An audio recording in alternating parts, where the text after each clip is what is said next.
এই রায়ের আদেশ এবং সমস্ত হত্যাকারীদের বিচার হওয়ার আগ পর্যন্ত আমরা রাজপথ ছাড়ব না।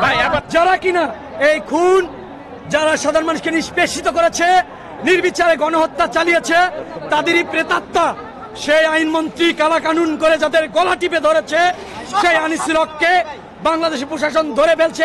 অধিকতর তদন্তের জন্য এই আসামিদেরকে জিজ্ঞাসাবাদ করার প্রয়োজন হওয়ায় বিজ্ঞ আদালতে একটি রিমান্ড দরখাস্ত দাখিল করে।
রহমান মানে বন্ড দরবেশ এবং খুনি আনিসুল হককে 10 দিনের রিমান্ড চেয়ে নিউ মার্কেট থানার এই মামলার আয়ু 10 দিনের রিমান্ড আবেদন করিলে মাননীয় আদালত বাদী বক্তব্য শুনে এবং যে মারা গেছে তার বাপের বক্তব্য শুনে 10 দিনের রিমান্ড আবেদন মঞ্জুর করে।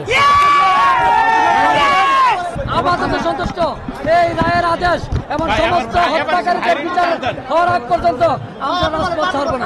যারা কিনা এই খুন, যারা সাধারণ মানুষকে নিষ্পেষিত করেছে, নির্বিচারে গণহত্যা চালিয়েছে, তাদেরই প্রেতাত্মা সেই আইনমন্ত্রী কালা কানুন করে যাদের গলা টিপে ধরেছে, সেই আনিসুল হককে বাংলাদেশ প্রশাসন ধরে ফেলছে। এবং আজকে নিউ মার্কেট থানার একটি মামলায় আপনারা জানেন আনিসুল হক এবং সেই সালমান এফ রহমান, যিনি সারা বিশ্বে দরবেশ বাবা বলে খ্যাত, কুচক্রী মাফিয়া সেরা শীর্ষস্থানীয়, যিনি এই বাংলাদেশে যত অত্যাচার নিপীড়ন হয় তার সাথে সবসময় উনি জড়িত ছিল, তার বিচার চাই।